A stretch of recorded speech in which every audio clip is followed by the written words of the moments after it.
যখন এটা স্পষ্ট হয়ে গেছে যে একটা সমাজ জাহেলি, একটা সমাজ অন্ধকারাচ্ছন্ন, তখন আল্লাহ রাব্বুল আলামিন সেই সমাজটাকে সংস্কার করার জন্যে তার পক্ষ থেকে একজন রাসূল পাঠিয়েছেন। অ্যাজ এ টিচার একজন রাসূল পাঠিয়েছেন, এবং তার কাছে আল্লাহ রাব্বুল আলামিন আল্লাহর পক্ষ থেকে তার কিতাব কোরআন এবং সুন্নাহ নাজিল করেছেন। মানে সমাজ সংস্কার করতে হলে, আল্লাহর জমিন থেকে জাহালাত দূর করতে হলে, দিন প্রতিষ্ঠা করতে হলে, ব্যক্তি থেকে নিয়ে রাষ্ট্র পর্যন্ত, আগে আমার একটা জ্ঞানের উৎস লাগবে। একটা কি লাগবে? জ্ঞানের উৎস লাগবে। জাহালাত মানে অন্ধকার দূর করতে হলে আমাকে আলো লাগবে। আর এই আলো আমার নিজের বুদ্ধি থেকে, আমার হৃদয় থেকে, আমার বিজ্ঞান থেকে, আমার দর্শন থেকে এটা আবিষ্কৃত হবে না। এই আলো আসবে আল্লাহর পক্ষ থেকে। এই আলো কার পক্ষ থেকে আসবে?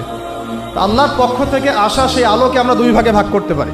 একে তো আমাদের নবী সাল্লাল্লাহু আলাইহি ওয়াসাল্লাম নিজেই সেই আলো, সুবহানাল্লাহ, এবং তার উপরে এসেছে আল্লাহ পাকের পক্ষ থেকে আল কোরআনুল কারীম এবং নবীর সুন্নাহ। এই দুই আলোক পত্রিকা হাতে নিয়ে তিনি এই অন্ধকারাচ্ছন্ন সমাজটাকে সংস্কার করার মিশনে হেঁটেছেন। প্রথম শুরু হয়েছে ইকরা বিসমি রাব্বিকাল্লাযী খালাক, পড়ুন আপনার রবের নামে যিনি আপনাকে সৃষ্টি করেছেন।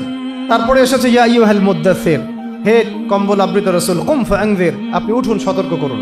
মানে আগে এসেছে পড়াশোনা করার কথা। যখন আমরা সমাজ সংস্কার করতে চাইব, আল্লাহর জমিনে দিন কায়েম করার প্রশ্ন উঠবে, তখন সবার আগে নিজের জীবন থেকে শুরু করতে হবে এবং পড়াশোনা দিয়েই শুরু করতে হবে, জ্ঞান অর্জন দিয়েই শুরু করতে হবে। এটা ছাড়া অন্য কোনো অপশন আমাদের সামনে খোলা নেই। যদি আমরা সেই ওহীর জ্ঞানে আলোকিত না হতে পারি, তাহলে আমরা এই অন্ধকারাচ্ছন্ন সমাজকেও আলোকিত করতে পারবো সহজ করতে। নিজে যে ব্যক্তি আলোকিত না, সে অন্যকে আলো দিবে কিভাবে? নিজে যেটা আলোকিত না, যে ব্যক্তি বা যে সত্তা আলোকিত না, সে কিভাবে অন্য একটা সত্তাকে আলোকিত করতে পারে? তাই সবার আগে আমাদের প্রয়োজন আল্লাহ পাকের ওহীর জ্ঞানের চর্চা বাড়িয়ে দেওয়া। আল্লাহ পাক তৌফিক দান করেন। এবং সেই ওহীর জ্ঞানে আলোকিত হয়ে নিজেও এর উপরে আমল করা, আমার পরিবারটাকে সেভাবে গড়া, এবং আমার যতটুকু পর্যন্ত আল্লাহ পাক আমাকে ক্ষেত্র দিয়েছেন সেখানেই আলোকে ছড়ায় দেওয়া। ইনশাআল্লাহ এভাবে আস্তে আস্তে সমাজ আলোকিত হবে ইনশাআল্লাহ।